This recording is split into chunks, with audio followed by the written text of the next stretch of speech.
નમસ્કાર. ચાલો આજે 22 જાન્યુઆરી 2026ના એવા મહત્વપૂર્ણ કરંટ અફેર્સ પર નજર કરીએ જે આગામી પરીક્ષાઓમાં નિર્ણાયક સાબિત થઈ શકે છે. આપણે ખાસ કરીને એવા મુદ્દાઓ પર ધ્યાન કેન્દ્રિત કરીશું જેમાંથી સીધા MCQ બની શકે છે.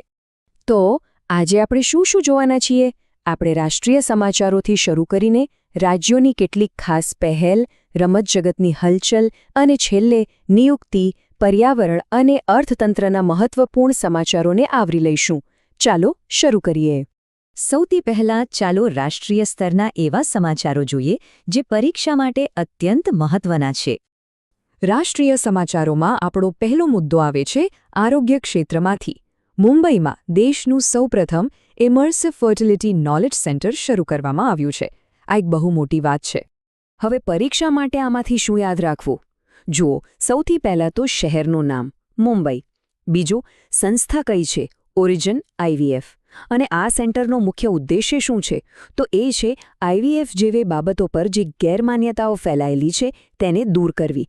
આ ત્રણે પોઈન્ટ્સમાંથી કોઈપણ એક પર સીધો MCQ બની શકે છે. આગળ વધીએ એક મહત્વપૂર્ણ ગ્લોબલ ઇન્ડેક્સ તરફ. આવા ઇન્ડેક્સ અને એમાં ભારતનું સ્થાન હંમેશા પરીક્ષા માટે એક હોટ ટોપિક રહે છે. તો જવાબદાર રાષ્ટ્રોના સૂચકાંકમાં ભારતે કુલ 154 દેશોમાંથી 16મું સ્થાન મેળવ્યું છે. અહીં એક વાત ખાસ ધ્યાનમાં રાખવા જેવી છે. માત્ર ભારતનો 16મો રેન્ક યાદ રાખવો પૂરતો નથી. પરીક્ષકો ઘણીવાર ટોપ પર કોણ છે એ પૂછીને કન્ફ્યુઝ કરી શકે છે. તો યાદ રાખો, પહેલા નંબરે છે સિંગાપોર. અને બીજો મહત્વનો પ્રશ્ન, આ ઇન્ડેક્સ કોણ બહાર પાડે છે? તો એ છે વર્લ્ડ ઇન્ટેલેક્ચ્યુઅલ ફાઉન્ડેશન. આ બધી વિગતો ધ્યાનમાં રાખવી જરૂરી છે. રાષ્ટ્રીય સમાચારો પછી હવે આપણે થોડું રાજ્યો તરફ નજર કરીએ. ચાલો જોઈએ કે પંજાબ, ઓડિશા અને મેઘાલયમાં એવી કઈ મહત્વની પહેલ થઈ રહી છે જે આપણા માટે જાણવી જરૂરી છે. સૌથી પહેલાં વાત પંજાબની. ત્યાં સંગઠિત ગુનાખોરી સામે એક બહુ મોટું અભિયાન શરૂ કરવામાં આવ્યું છે, જેનું નામ છે ઓપરેશન પ્રહાર. ઓપરેશન પ્રહાર વિશે પરીક્ષામાં શું પૂછાઈ શકે? એક તો સીધો સવાલ, આ ઓપરેશન કયા રાજ્ય સાથે સંબંધિત છે? જવાબ છે પંજાબ. બીજું, એનો ઉદ્દેશ્ય શું છે?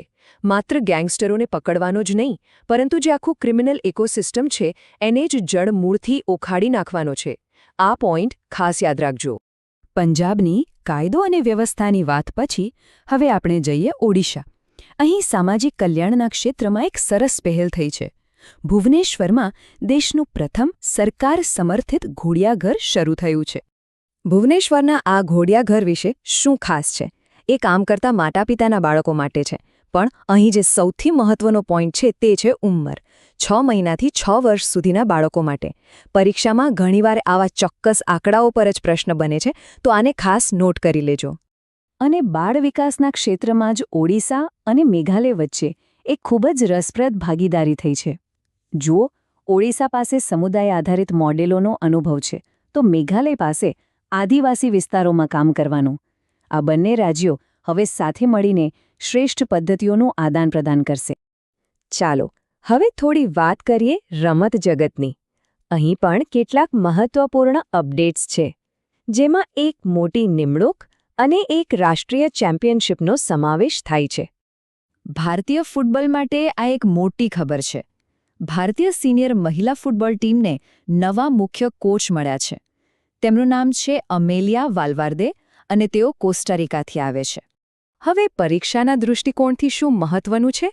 પહેલું, કોચનું નામ અમેલિયા વાલ્વેર્દે. બીજું, તેમનો દેશ કોસ્ટારિકા. અને ત્રીજું, તેમનો મુખ્ય ટાર્ગેટ શું છે? તો એ છે AFC મહિલા એશિયન કપ ઓસ્ટ્રેલિયા 2026. આ ત્રણમાંથી કોઈ પણ પોઈન્ટ પર પ્રશ્ન આવી શકે છે. રમતગમતમાં આગળ વધીએ તો પેરા સ્પોર્ટ્સમાં ભારતની તાકાત દિવસેને દિવસે વધી રહી છે અને એનું જ એક ઉદાહરણ જોવા મળ્યું રાષ્ટ્રીય પેરાલિમ્પિક પાવરલિફ્ટિંગ ચેમ્પિયનશિપમાં. આ ચેમ્પિયનશિપ વિશે પરીક્ષામાં એક જ સીધો સવાલ બની શકે છે અને તે છે એનું સ્થળ. તો યાદ રાખજો, આ ચેમ્પિયનશિપ રૂડકીમાં યોજાઈ હતી.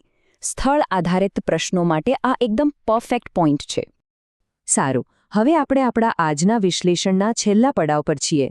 અહીં આપણે નિયુક્તિ, પર્યાવરણ અને અર્થતંત્રને લગતા કેટલાક મિક્સ પણ મહત્વપૂર્ણ સમાચારો જોઈશું. નિયુક્તિની વાત કરીએ તો ભારતના ગ્રેનાઇટ અને સ્ટોન ઉદ્યોગની જે મુખ્ય સંસ્થા છે FIGSI તેને નવા પ્રમુખ મળ્યા છે ઈશ્વરવિન્દર સિંઘ. અહીંથી બે પ્રકારના પ્રશ્નો બની શકે છે. એક તો નવા પ્રમુખનું નામ ઈશ્વરવિન્દર સિંહ અને બીજો જે ઘણીવાર પૂછાય છે તે છે FIGSIનું full form federation of Indian granite and stone industry. આ બંને યાદ રાખવા જરૂરી છે. પર્યાવરણના ક્ષેત્રમાં એક ખૂબ જ ક્રિએટિવ પહેલ થઈ છે. બિસ્લેરી અને નેશનલ બુક ટ્રસ્ટે હાથ મિલાવ્યા છે. તેમણે છોટા ભીમના પાત્રનો ઉપયોગ કરીને બાળકો માટે એક કોમિક બુક બનાવી છે જે સ્વચ્છતા અને રિસાયકલિંગનો સંદેશ આપે છે. ખૂબ સરસ વિચાર છે નહીં? અને હવે અર્થતંત્રમાંથી એક મહત્વપૂર્ણ સમાચાર.